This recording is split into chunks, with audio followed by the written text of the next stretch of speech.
Պաշտպանության նախարարության մամուլի խոսնակ Շուշան Ստեփանյանը հայտնում է. հարավային ուղղությամբ հայկական ուժերի հաջող գործողության արդյունքում ոչնչացվել է հակառակորդի հատուկ նշանակության խոշոր ստորաբաժանում 9 միավոր տեխնիկա, իսկ մի քանիսը արգրավվել։ Գերեվարվել է ադրբեջանական զինուժի զինծառայող, որն այս պահին վիրահատվում է հայ ռազմաբժիշկների կողմից։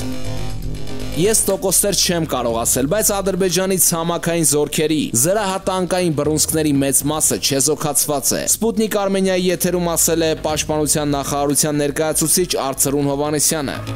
Կայացավ մնացականյան Փոմփեո հանդիպումը։ Քննարկման առանցքում է եղել Արցախում ադրբեջանական լայնածավալ ագրեսիայի հետևանքով ստեղծված իրավիճակը։ Նախարար Մնացականյանն ԱՄՆ պետքարտուղարին տեղեկացրել է Ադրբեջանի զինված ուժերի կողմից մարտական գործողությունների ընթացքում իրականացվող պատերազմական հանցագործությունների մասին, որոնք դրսևորվում են Արցախի քաղաքացիական բնակչության եւ ենթակառուցվածքների դիտավորյալ թիրախավորմամբ, քաղաքացիական բնակչության եւ ռազմագերիների նկատմամբ, նվաստացուցիչ վերաբերմունքով, գլխատումներով եւ սպանությամբ։ Պետքարտուղար Պոմպեոն ամերիկյան կողմից ցավակցությունը հայտնեց զոհերի կապակցությամբ։ Զորապ Մնացականյանը ընդգծել է նաեւ, որ ադրբեջանական կողմի այս ագրեսիան տեղի է ունենում Թուրքիայի ուղիղ ներգրավմամբ։ Մնացականյանը նշել է, որ Ադրբեջանի կողմից հրադադարի վերաբերյալ համաձայնությունների խախտումը եւ Արցախի ժողովրդի դեմ ռազմական գործողությունների շարունակությունը եւս մեկ անգամ ի ցույց են դնում հիմնախնդրի ռազմական ճանապարհով լուծելու Ադրբեջանի նպատակը։ Երկուստեք վերահաստատվել է Լեռնային Ղարաբաղի հակամարտության գոտում կրակի անհապաղ դադարեցման շուրջ,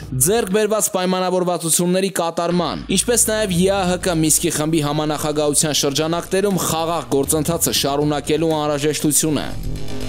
Արցախում խաղաղապահների տեղակայման վերաբերյալ Հայաստանի վարչապետ Նիկոլ Փաշինյանի հայտարարությունը, որն արել է Ինտերֆաքսին տված հարցազրույցում, Հայաստանում թեժացրել է կրքեր։ Հայաստանի վարչապետը նշել է, որ Երևանը դեմ չէ, միաժամանակ ավելացնելով, որ այդ հարցում Ադրբեջանը հազիվ թե ունենա նույն մոտեցումը։ Խաղաղապահների թեման անշուշտ շատ նուրբ եւ զգայուն թեմա է, հատկապես նկատի ունենալով այն, որ խաղաղապահները այլ բան չեն, քան աշխարհաքաղաքական ազդեցության գործիքակազմի մի բաղադրիչ։ Մյուս կողմից սակայն այդ հանգամանքն ինքնին պետք է հիմք տա խորհելու, որ դա իր հերթին նաև Հայաստանի համար արտաքին քաղաքական աշխատանքի հնարավորություն։ Առնվազն մարտավարական իմաստով ստեղծված բարդ եւ ծանր պատերազմական իրավիճակում գործընկերային արդյունավետ միջավայր կառուցելու համար։ Ի վերջո մարտական թեժ գործողություններին զուգահեռ ակնառու է, որ ոչ պակաս թեժ է նաև դիվանագիտական քաղաքական դաշտում, եւ ինչպես մարտի դաշտում են կայացվում մարտավարական նշանակության որոշումներ, որոնք առաջին հայացքից կարող են թվալ նահանջ կամ պարտություն։ Իդեպ մենք այս օրերին անցանք մի այդպիսի մթնոլորտով։ Այդպես էլ դիվանագիտական քաղաքական դաշտում կարող են արվել հայտարարություններ, քննարկվել թեմաներ, մեխանիզմներ, որոնք օնլայն ռեժիմում դիտարկելիս հնարավոր է բարձրացնել տագնապալի տիեզերական աղմուկ, բայց որոնք կարող են միջնաժամկետ հեռանկարի համար ստեղծել քաղաքական էֆեկտների հեռանկար կամ պարարտ հող, քաղաքական դիվանագիտական դաշտում ճկունության անկարողությունը կամ բացակայությունը ընդհանրեն ավելացնելու է Հայաստանի ռազմուժի վրա առանց այդ էլ եղած ծանր բեռը։ Մինչդեռ քաղաքականության եւ դիվանագիտության նպատակը պետք է լինի այդ ռազմական ծանրությունը թեթևացնելը եւ հնարավորինս չեզոքացնելը, իհարկե նույն ռազմուժի հետ համաձայնեցված։ Խնդրում ենք բաց մի թողեք այն տեղեկությունները, որը կներկայացնենք հաջորդ թիվ, պինդ եղեք։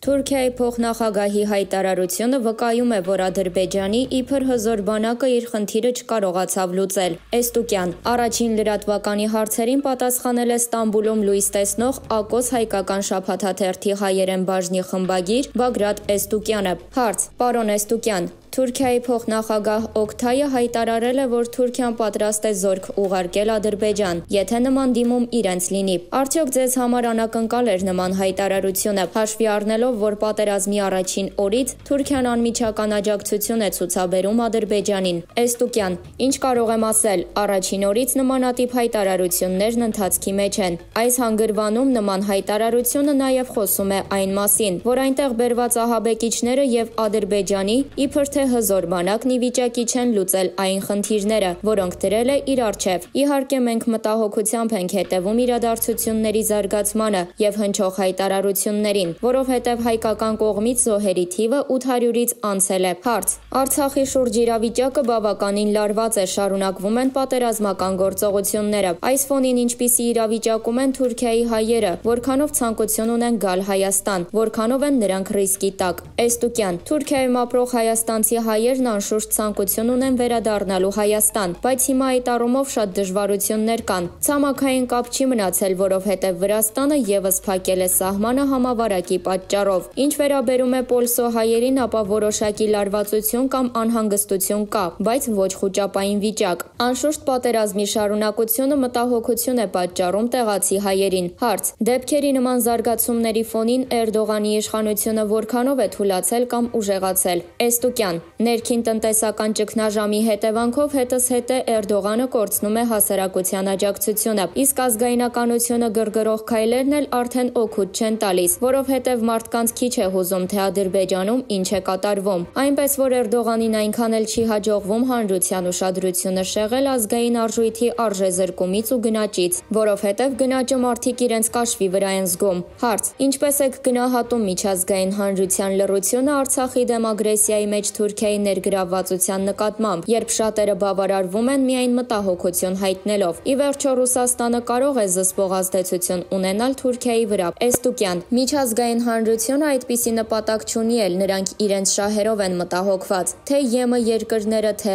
ԱՄՆ-ն, թե Ռուսաստանը։ Թուրքիայում մեծ ծավալի ներդրումներ կատարած միջազգային դերակատարներ են։ Այս երկրի հետ շատ սերտ տնտեսական կապվածություններ ունեն եւ այդ կապվածությունները չեն կարող անտեսել հայերի խաթեր համար։ Հետևաբար ես նրանցից որևէ ակնկալիք չունեմ էլ։ Մենք տեսանք, որ Հունաստանը Թուրքիայի դեմ պատժամիջոցների բանաձև առաջարկեց ԵՄ երկրներին, որը մերժվեց եւ մերժողներից մեկն էլ Գերմանիան էր, գուցե ամենագլխավոր մերժողը։ Մերժողների մեջ էին նաեւ Հունգարիան, Մալթան, Իտալիան, Իսպանիան, բայց դա արվեց Գերմանիայի գլխավորությամբ։ Հետևաբար որևէ երկրից ակնկալիք ունենալ պետք չէ, ոչ Գերմանիայից, ոչ Ֆրանսիայից եւ այլն։ Մեր քրիստոնյա լինելը նրանց համար բացարձակապես հավելյալ արժեք չի ներկայացնում։ Մենք 100 տարի առաջվա պատմությունը չպետք է կրկնենք։ Մենք մեր սեփական ուժերին ապավինելով ինչ կարող ենք անել, դրա ուղղությամբ պետք է մտածենք, ոչ թե հույսեր կապենք եվրոպացի, իբրև թե քրիստոնյա բարեկամ պետությունների հետ։ Չկա նման բան, բարեկամ պետություն հասկացությունը խաբկանք է։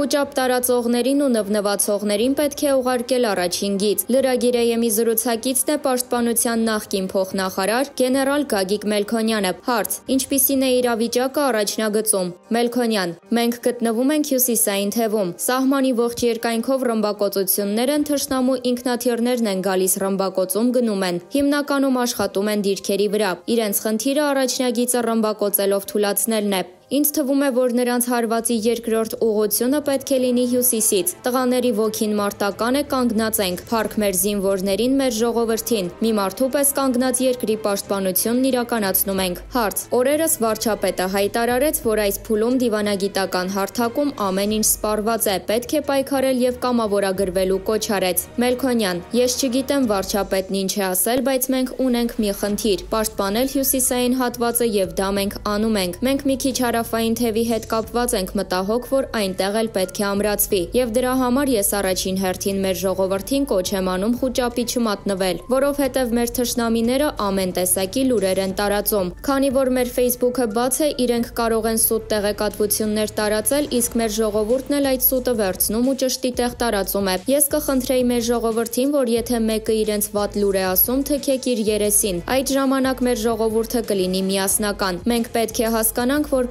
պատերազմի մեջ ենք եւ ամեն կողմից թշնամին մեզ լսում է, լուրեր է տարածում։ Մենք պետք է այնքան զգոն լինենք, որ ամեն տարածածը չընդունենք իրականության տեղ։ Մեր սահմաններն ամուր են, մենք պինդ ենք, կանգնած ենք եւ թույլ չենք տա, որ թշնամին առաջ գա։ Հարց. իսկ այդպիսի խուճապային տրամադրություն տարածելն ում է ձեռնտուփ։ Մելքոնյան. իհարկե մեր թշնամիներին, դա կլինի ներքին թե արտաքին։ Այդ ներքին թշնամիներին, ով այդպիսի վայրահաչություն է անում, հարկավոր է զինակոչել եւ ուղարկել առաջին գիծ, օրինական կարգով։ Թող գան այստեղ հայրենիքը պաշտպանեն, գան տեսնեն, թե ինչ է նշանակում պատերազմը եւ ինչ է նշանակում հայ զինվորի սահմանին կանգնելը։ Թող գան այստեղից քննադատեն բոլորին։ Հարց. ընդհանուր առմամբ ինչպիսի առաջխաղացում մենք ունենք։ Մելքոնյան. առաջխաղացումն այն է, որ մենք հենց սկզբից շղթան վերցրել ենք, այսինքն գրավված դիրքեր ունեինք, դրանք բոլորը հետ ենք վերցրել ու այդպես մնացել է։ Իրենք բազմաթիվ անգամ փորձել են ճեղքել, չեն կարողացել։ Մինչև հիմա իրենց դիակները ձորերում լցված է, որը չեն տանում չգիտեմ ինչ պատճառներով։ Նույնիսկ մենք հրահանգ ենք տվել, որ չկրակեն, որպեսզի հետագայում այստեղ հիվանդություններ չլինեն։ Գան տանեն իրենց դիակները, բայց չեն տանում։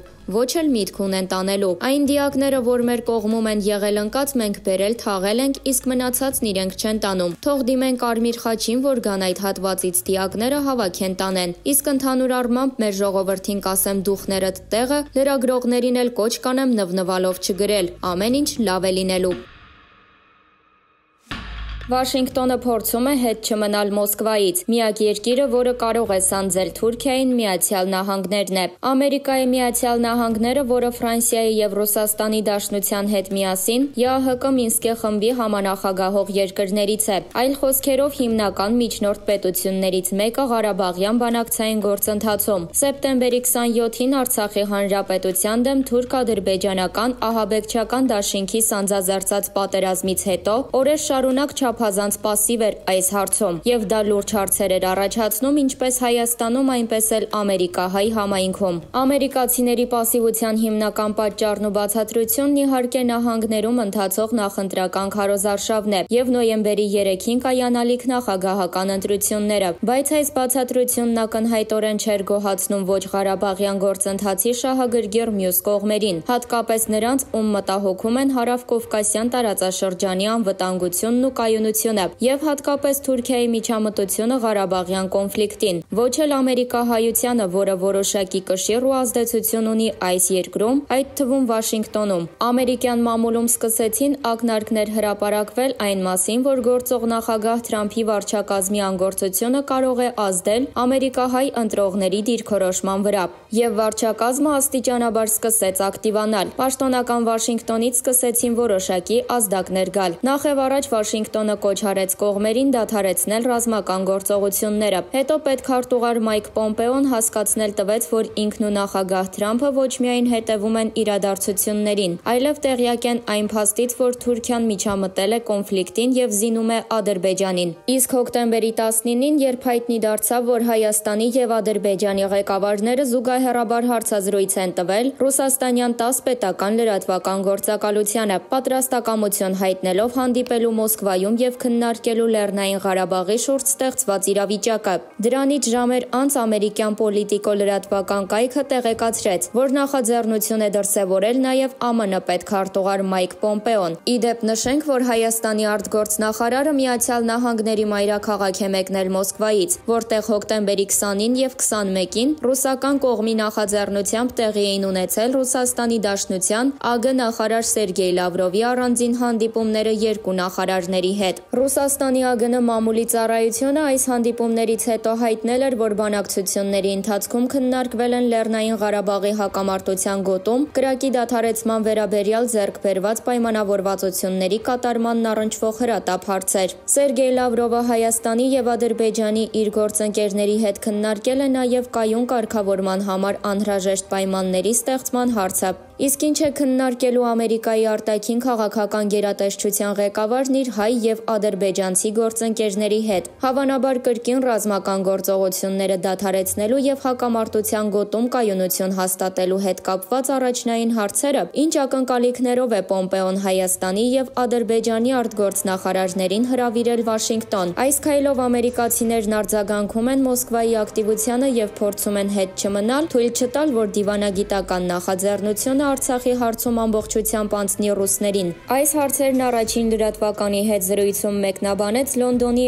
IHS Markit հետազոտական ընկերության Janes Intelligence պաշտպանության եւ անվտանգության հարցերով վերլուծական կենտրոնի Ռուսաստանի եւ ԱՊՀ հարցերով առաջատար վերլուծաբան Լիլիթ Գևորգյանը, ընդգծելով, որ ամերիկացիներն ամեն դեպքում Մինսկի խմբի համանախագահող են եւ չեն կարող պարզապես ձեռքերը լվանալ եւ մի կողմ քաշվել։ Եվ քանի որ վերսկսված կոնֆլիկտի պոտենցիալը շատ վտանգավոր է, ընտրությունների հարցն էլ հաշվի առնելով, իհարկե ինչ-որ մի բան պետք է անեին։ Խնդիրը հետևյալն է, որ միակ երկիրը, որն ունի լավ սանձեր Թուրքիայի վրա, Միացյալ Նահանգներն է, եւ միայն Միացյալ Նահանգները կարող է դա անել։ Եթե հիմա նորից որևէ արդյունք չեղավ, դա նշանակում է, որ նրանք այդքան էլ հետաքրքրված չեն կամ ցանկություն չունեն եւ արդեն դինամիկան փոխվում է։ Եվ քանի որ Միացյալ Նահանգները մտնում է ընտրությունների շրջան, այսինքն Թուրքիան ու Ադրբեջանը շատ լավ են ընտրել ճիշտ ժամանակը, լավ ծրագրել են, դա նշանակում է, որ շատ դժվար ամիսներ են սպասվում։ Ձմեռը կարող է օգնել մարտերի առումով,